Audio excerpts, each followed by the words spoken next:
again, everybody. Welcome to Rugby Wrap-Up and this week's installment of Martial Law, the turning point in each and every Major League Rugby match on the weekend with Mr. Colby Marshall, the Iona Rugby legend. Colby, skip the hellos. Let's get right to what you got for us. Thanks, Matt.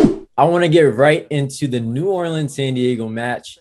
You know, the oddest yellow card you might see occurred in this game. NOLA winger Dirksen was sent off for retaliating with a punch, according to the referee, but he never threw the punch, Matt.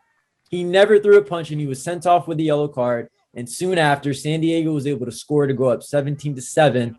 And the referees completely missed the call on this play. I mean, they sent off the wrong guy. They should have sent off the 12 on the Legion for pummeling Dirksen into the ground. I mean, the only thing that Dirksen did was not put up a better fight, in my opinion.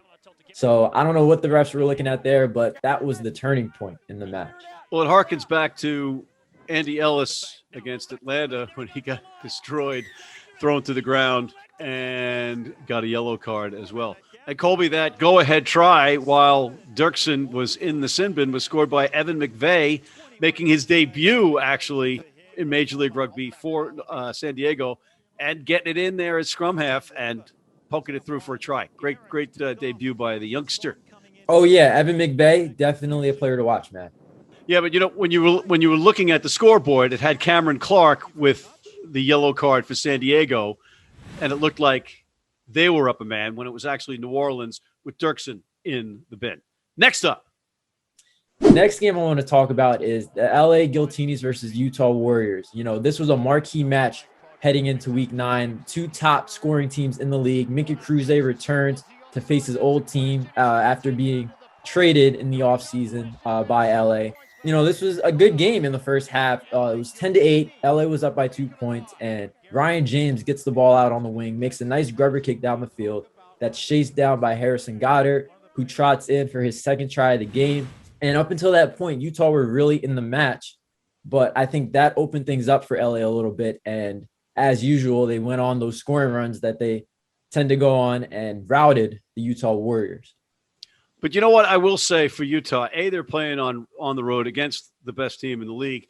And B, they really came back in the second half with a lot of energy, completely against what their previous MO was, and being, you know, a team that couldn't play 80 minutes. They're now playing well in the final quarter, which is an important improvement for that organization. Credit to Sean Pittman. Next, Rugby ATL versus the New England Free Jacks. In the midst of a nail-biter deep into the second half, New England were dealt 2 crucial yellow cards, one to Jackson Phoebus and the other to Vili Talatu. With 10 minutes to go, Rugby ATL takes advantage by way of Ross Deacon, who scores off of a 5-meter scrum to give Rugby ATL a 2-score lead and really put the game away.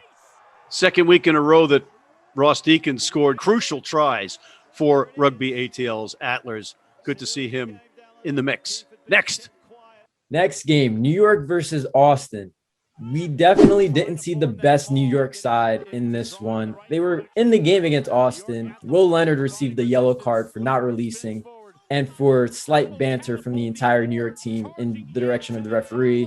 That yellow card played a big part in Austin chalking up the only try of the game, and they ended up winning by 7 points. So that play is something that a lot of people are going to look back on. Yeah, a couple of other things that were factors. Hollinshead getting injured and going out. Nick Civetta possibly getting injured and going out earlier than maybe expected. Not sure if that was the plan or not, but you know, you got to tip your cap to the Gilgronis. They played a great physical match. Next, Houston versus Toronto. In this game, Houston were trailing 12-3 when center Dicky Lottie makes a terrific line break and plays a grubber kick down the field in the direction of Nick Boyer, who basically had a goose chase with one of the Toronto backs. And it looked like Nick Boyer won that race and touched down for a try, when in reality, it was Gaston Meares, the Toronto back, who won the race and prevented the try from happening. A score there would have made the score 12-10, and Toronto ended up going right back down the field to score a try to make it a 14-point swing in their favor. So that play right there was really huge. Yeah, I had the pleasure of calling that game with Grant Cole, and Gaston Meares running full speed, having to adapt to the bounce of the ball with Nick Boyer hot in pursuit and being able to get his hand down was really an athletic play. This guy's a class player. All right, the next and final match. Yeah, Matt, in the match between Old Glory DC and the Seattle Seawolves, Old Glory was threatening down by 1 inside Seattle's 5-meter line when Seseni Fengai scores a try to put DC up by 4 points. Those points proved to be the game-winning points.